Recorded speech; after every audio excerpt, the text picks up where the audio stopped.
Чуулганы танхим хоосорсон энэ өдрүүдэд өдрийн хот шиг цөөн үзэгдэх сайд нар хэвлэлд ам нээж, улсын хурлын дарга ажиллаа өгөх хэрэгтэй гэсэн ижил байр суурь илэрхийлж эхэллээ.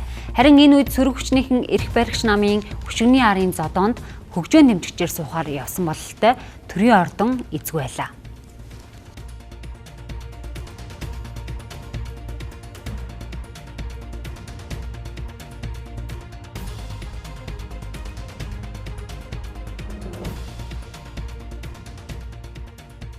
За Монгол Ардын намын 16 дахь даргын сунгаанд өрсөлдөөд ялагдл хүлээгээд байгаа Зандан шитрийн засгийн газрын сайд нар улсын хурлын даргыг өөрийн хүсэлтээр ажлаа өгч нүүрсний хулгайд нэр холбогдоод буй асуудалтай цэг тавих ёстой гэх байр суурийг илэрхийлж байна. За улс төрийн өвгөн намын даргад нэр дэвшиж буй лидерийн хувьд ингэж нэрээ цэвэрлэж авахаас өөр гарц үлдээгүй гэдгийг тодтогч байна.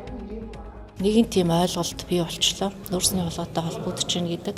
Тэр энэ нэрээ цэвэрлэж авах хэрэгтэй. Энэ дээр одоо айгаад сандраад өдөр болгон гарч ирээ мэдээлэл хийгээд өөрийгөө буруугүй гэдгийг мянга одоо яриад хүн өнөшгөө болчлоо шүү дээ. Тийм учраас намынхын нэг хувьд за игч хүнийх нь хувьд олон жилийн намд хамт ажиллаж ирсэнийхээ хувьд тийм л зөвлөгөө өгмөр ажиллаа өгөөд энэ улсын хурл өнөөдөр ингээд хуралдахгүй ингээ ямар шалтгаанаар хуралдахгүй болцсон. Яагаад энэ хоёр сайдыг ерөнхий сайд бүрийшгийнхаа хэмжээнд томилж ийн улсын хурал танилцуулах хэрэгтэй. Яагаад энэнд одоо саад болж байгаа юм уу? Ямар учиртай ингээд хурлыг хуралдуулахгүй байгааг миний хувьд ойлгохгүй. Энэ нүүрсний асуудалтай холбоотой мó гүм үү гэдгийг тодорхой болгож ингээд нэг талд нь гарахгүй болохоор энэ одоо ингээд төрийн зовлон болоод эхэлж шүү дээ. Энийг одоо тэгээд хийчихэл хэрэгтэй шүү дээ. Өөрөө одоо улс төрд лидер явж манлайлагч явж байгаа юм. Манлайлагч хүн бол манлайлагч л байх хэрэгтэй.